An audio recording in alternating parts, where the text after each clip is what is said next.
President Rodrigo Duterte on Monday, May 10, scoffs at those who literally believed his 2016 campaign promise to ride a jet ski to the West Philippine Sea.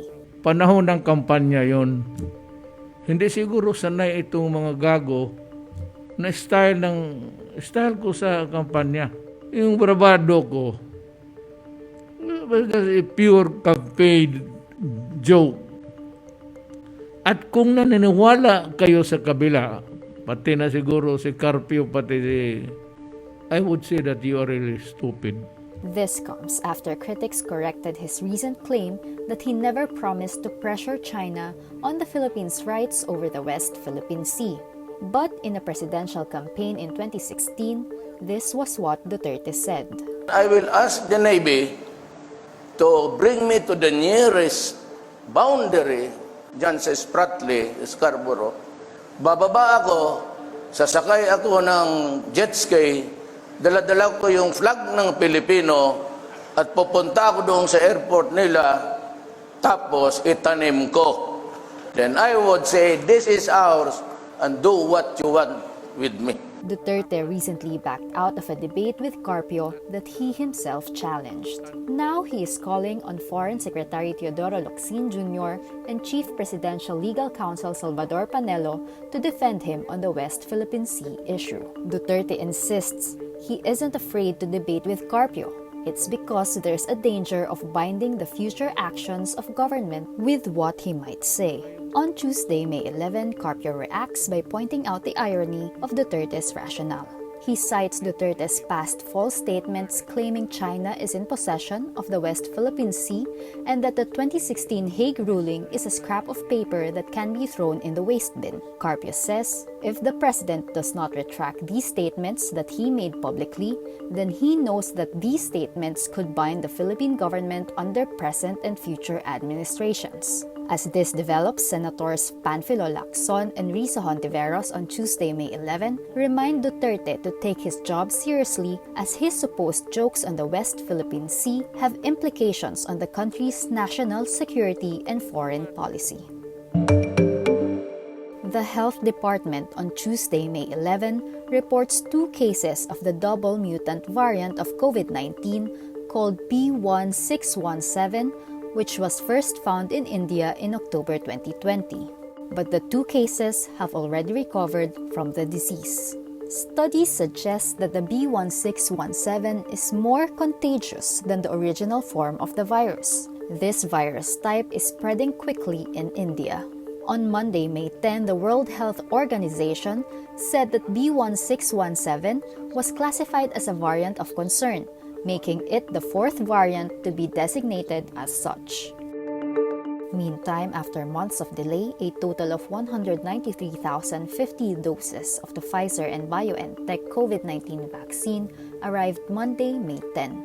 It is the Philippines' first shipment of Pfizer's vaccine supplied by the COVAX Global Facility, led by the World Health Organization. Filipinos earlier expected the arrival of 117,000 doses of Pfizer's shot by mid-February. But the lack of an indemnification law, as well as disagreements over the scope of indemnity for Pfizer, stalled the country's access to the vaccine. Presidential spokesman Harry Roque insists Julian Felipe Reef is outside the country's exclusive economic zone or EEZ, even after Philippine defense officials and foreign departments said the reef is within the zone. Hindi po yan kabahagi ng ating EEZ, yung Julian Felipe. Labas po yan, ganyan pong kalayo yan. We were never in possession of that area. So pinalalaki po. Pinalalaki ang issue. In a press briefing Tuesday, May 11, he adds, it is Vietnam and China that are fighting over the area, and the territory is still being claimed by the Philippines through a Marcos-era presidential decree. The Duterte spokesman also claims it is critics who are making a big deal out of over 200 Chinese ships swarming the reef, just to disparage President Rodrigo Duterte's approach to China. But in fact, it was the government's own National Task Force on the West Philippine Sea that first raised the alarm over the ship's presence. Defense Secretary Delfin Lorenzana backs this stance and even engaged in a word war with the Chinese embassy on this matter. Former Supreme Court Senior Associate Justice Antonio Carpio earlier clarified, Julian Felipe Reef is within 12 nautical miles of Grierson Reef. Grierson Reef is part of the Kalayaan Island Group, which the Philippines claims. The country's gross domestic product, or GDP, shrinks to 4.2% in the first quarter of 2021. The Philippine Statistics Authority announces this Tuesday, May 11, confirming experts' fears that the economy will recover much slower than expected. It is the fifth consecutive quarter that the country registered negative GDP growth due to the pandemic, making it the longest recession since the Marcos years. Agriculture falls 1.2%, while services and industry contracts by 4.4% and 4.7% respectively. The main contributors to the GDP decline were construction at negative 24.2%, other services like entertainment and recreation at negative 38%, and real estate at negative 13.2%. All these despite the easing of quarantine restrictions during the first quarter.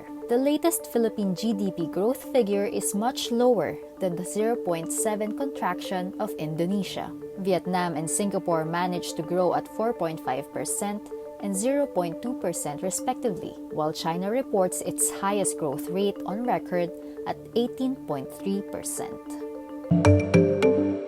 U.S. television network NBC announces Monday, May 10, it will no longer broadcast the Golden Globe ceremony in 2022.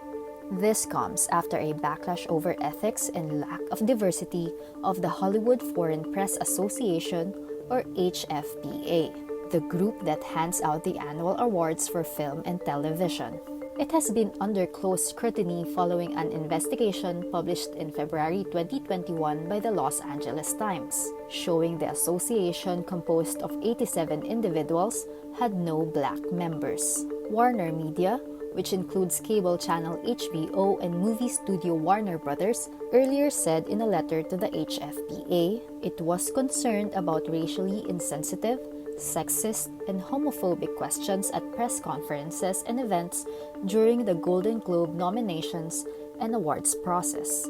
NBC's decision comes even after the HFPA agrees to recruit more black members and make other changes over the next 18 months. Scarlett Johansson joins critics, including Netflix, Amazon Studios, Warner Media, and dozens of top Hollywood publicity companies, who said they will no longer work with the HFPA unless it made far-reaching changes. Tom Cruise joins the movement, returning the 3 Golden Globe statuettes he won for his roles in Jerry Maguire, Magnolia, and Born on the 4th of July.